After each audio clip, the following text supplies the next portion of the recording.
ये question percentage का है। तो इस क्वेश्चन में ही बहुत अच्छी एक मैं आपको अप्रोच बताऊंगा, ठीक है, जिससे आपका टाइम सेव होगा। तो देखिए आप question, a man has ₹23,780 with him. एक आदमी है जिसके पास 23,780 रुपए है। He spend 28% of it on house rent. यहाँ पे ऑन होना चाहिए, ऑन हाउस रेंट, ठीक।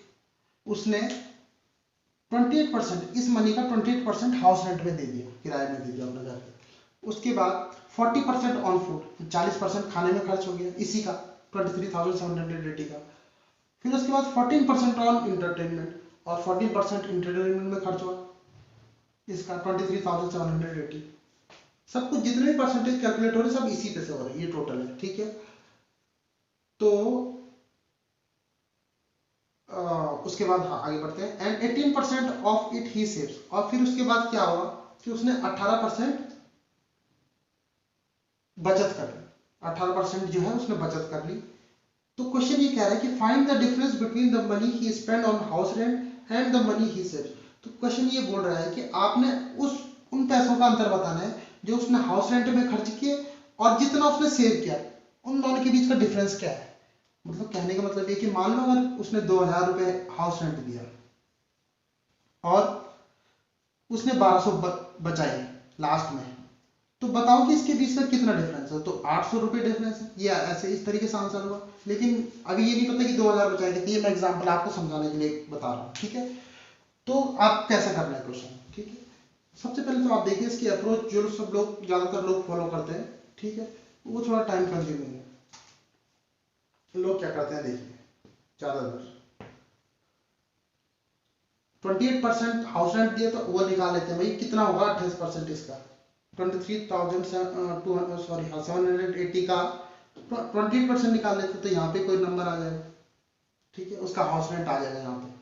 फिर क्या करते हैं हम, फिर वो देखते हैं भाई कि 18% इसने बचत की, 18% ऑफ 23,780, इसने इतनी बचत की, तो फिर यहाँ पे आ जाएगी बचत कितनी की। फिर वो बोलेंगे भाई हाउस रेंट की का ये वैल्यू है और बचत उसकी इतनी है, तो दोनों को माइनस कर दो, आंसर आ जाएगा। हाँ बिल्कुल आंसर इससे आ जाएगा, लेकिन टाइम बहुत ज़्यादा लग जाएगा। यहाँ पे 23,780 है, क्या पता कुछ बहुत ज़्यादा टेढ़ा नंबर होगा तो बहुत दिक्कत होगी। तो आपने इसमें एक्चुअली करना क्या है, आप देखिए, मैं आपको बताता हूँ। आप अगर यहाँ से ध्यान से देखें तो हमने क्या करना है, 28% ऑफ 23,780 में से माइनस करना है 18% ऑफ 23,780, यही करना है हमने, ठीक। और आप ध्यान से देखिए इसमें से 23,780 और यहाँ पे भी वही चीज कॉमन है, तो इसको कॉमन ले लेते हैं, 780 कॉमन ले लिया, तो ब्रैकेट में क्या बचेगा 28% ऑफ बचेगा, ऑफ मतलब इंटू होता है, और ये आ गया तो ये 1 हो जाएगा।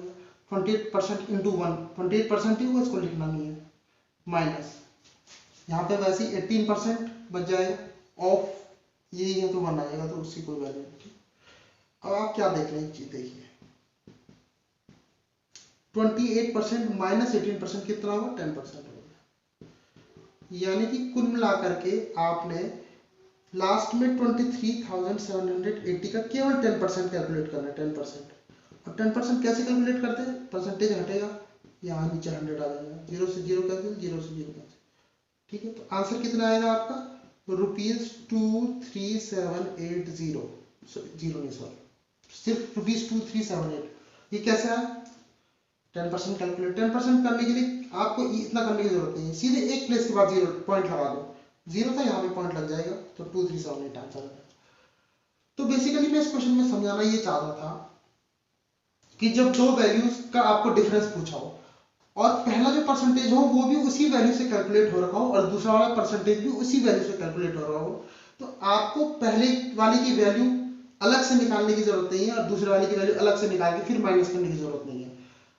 आपको क्या करना है, डायरेक्ट परसेंटेज का डिफरेंस लेना है, यानी कि 28% ये था और 18% ये था, तो आपने क्या कर देना था, 28% में से 18% को माइनस कर देना था, तो आपका आंसर आता है 10%। तो जो ये वाली वैल्यू है, जो मेन वैल्यू है, इसका 10% निकाल देते तो वही आपका आंसर होता है। ये कब एप्लीकेबल होगा, जब दोनों ही परसेंटेज एक ही वैल्यू से कैलकुलेट हो रहे होंगे, 28% भी इसी वैल्यू का और 18% भी इसी वैल्यू का। तो डिफरेंस पूछेंगे तो आपको मनी नहीं निकालना है अलग अलग, बल्कि परसेंटेज का डिफरेंस निकाल करके और उस टोटल का परसेंटेज निकाल देना है लास्ट। तो उम्मीद करता हूँ ये ट्रिक जो आपके समझ में आ गई। आगे बढ़ेंगे। हाँ तो देखिए क्वेश्चन प्रॉफिट एंड लॉस का क्वेश्चन है ये, ठीक है। इस क्वेश्चन में बहुत बढ़िया अप्रोच में बताने जा रहा हूँ। देखिए एक बात मैं बताना चाहता हूँ, हो सकता है कि ये चीजें आप लोगों को, बहुत लोगों को इस पता होगी पहले से ही, ठीक है, पर ये चैनल जो मैंने स्टार्ट किया है वो मैं उन लोगों को नज़र में रख के कर रखा है ये चैनल स्टार्ट, जो कि बहुत बेसिक से अपनी प्रिपरेशन स्टार्ट कर रहे हैं, जिनको अभी मैथ्स का उतना नॉलेज नहीं है, या जो बहुत ही ट्रेडिशनल मेथड से, लॉन्ग मेथड से सॉल्व करते हैं हर चीज़ को, ठीक है। तो मैं वहाँ से स्टार्ट करूँगा और बहुत बढ़िया बढ़िया क्वेश्चन भी, हाई लेवल के क्वेश्चन भी सॉल्व करूँगा। तो आज मेरा पहला वीडियो है, इसलिए मैं ये अप्रोचेस बता रहा हूँ जो बेसिक तो है लेकिन बहुत इंपॉर्टेंट है अगर आपको टाइम बचाना है तो आप देखिए प्रॉफिट एंड लॉस का question. The cost price of A watch is ₹850। एक वॉच है, कलाई घड़ी है, ठीक है, जिसकी कीमत है ₹850, 850 रुपये है उसकी कीमत। Shopkeeper marked it 20% above the cost price, यानी जो इसका सीपी है 850 रुपये, इससे 20% ऊपर उसने उसको मार्क किया। मार्क किया मतलब उस पर चिट लगा दिया 20% ऊपर का, मतलब इसका 20% निकाल के इसमें जोड़ दिया, ठीक है, और उतना उसका मार्क प्राइस लगा दिया। और फिर उसके बाद क्या किया उसने, उसने 10% का डिस्काउंट दिया उस वॉच पे, एमपी पे, जितना उसका मार्क प्राइस होगा उसका 10% लेस करके कस्टमर को भेज दिया, ठीक है। ऐसा करने से उसने कुछ प्रॉफिट कमाया, ठीक है। तो क्वेश्चन ये कह रहा है कि find the profit percentage earn by the shopkeeper. Shopkeeper ने इस पूरी प्रोसेस में कितने परसेंटेज का प्रॉफिट कमाया, आपने ये निकालना है, ठीक है। तो सबसे पहले इसकी ट्रेडिशनल अप्रोच, जो सभी इसको सॉल्व करते हैं ज्यादातर, जो बिगिनर्स होते हैं, वो कैसे सॉल्व करते हैं देखिए। वो कहते हैं कि भाई इसका सीपी है 850 रुपये, ठीक है। अब इसने इसके 20% ऊपर इसको मार्क किया, 20% ऊपर मतलब इसका 20% निकाल के इसमें जोड़ देना है। तो 20% निकाल के जोड़ने की जरूरत नहीं है, डायरेक्ट इसका 120% निकाल दो, ठीक है। पहले पहले तो ये करने की भी जरूरत नहीं, मैं अभी बताऊंगा। तो 120% जब इसका निकलेगा तो आपका आंसर जो आ पाएगा 12 5 60 का 0, 12 8 96 और 100, ठीक। तो आपने देखा कि 850 रुपये से ये इसका मार्क प्राइस कितना हो गया, 1020 रुपये हो गया, ठीक है। उसके बाद यहां से इसने क्या किया कि डिस्काउंट दिया, यहां से इसने डिस्काउंट दिया, माइनस कर दिया 10%, ठीक है। तो अब जब भी डिस्काउंट देते हैं वो हमेशा मार्क प्राइस पे देते हैं, सीपी से उसका कोई मतलब नहीं होता। तो 10% का इसमें डिस्काउंट दिया, तो 1020 रुपये का 10% कितना होगा, 102 रुपये होगा। पीछे से एक जीरो कम कर देना बस, 102 रुपये। तो 102 रुपये इसमें से माइनस कर दो,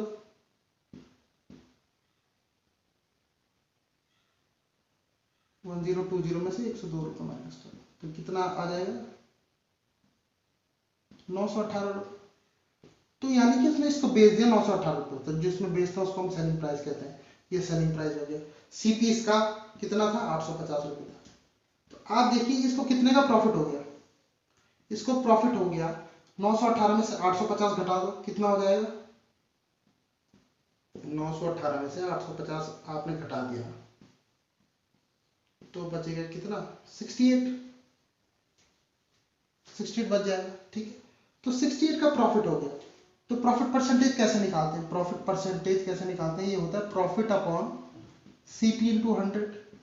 और प्रॉफिट आपके पास 68 रुपये का है, अपॉन सीपी आपके पास 850 रुपये है, और इंटू 100, जीरो से जीरो कैंसिल, 17 से कट रहा है, 17 5 जा 85, 17 4 जा 68, 5 2 जा 10, यानी कि 4 2 जा 8%, 8% का प्रॉफिट आ गया आपके पास, ठीक है। लेकिन मैं आपको बताता हूँ ये सब कुछ करने की हमको कोई जरूरत नहीं थी इस क्वेश्चन में। अब आप देखिए इसमें करना क्या था।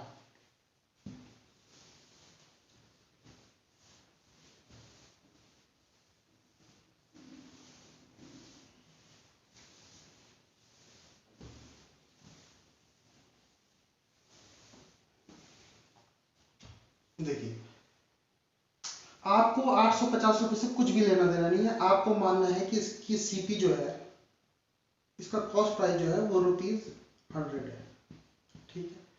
अच्छा 100 रुपये की कोई चीज होगी, उसको अगर 20% ऊपर मार्क करके लगाएंगे तो उसका एमपी कितना हो जाएगा, 120 रुपये। 100 का 20% बीसी होगा, तो 20 रुपये इसमें जोड़ दिया मैंने, तो कितना हो गया ये आपके पास 120 रुपये हो गया। ये आपका हो गया एमपी। अब एमपी के बाद मार्क प्राइस के बाद इसने यहाँ डिस्काउंट दिया, मार्क प्राइस पे डिस्काउंट दिया, मैंने अभी बताई थी बात की डिस्काउंट हमेशा मार्क प्राइस पे देते हैं।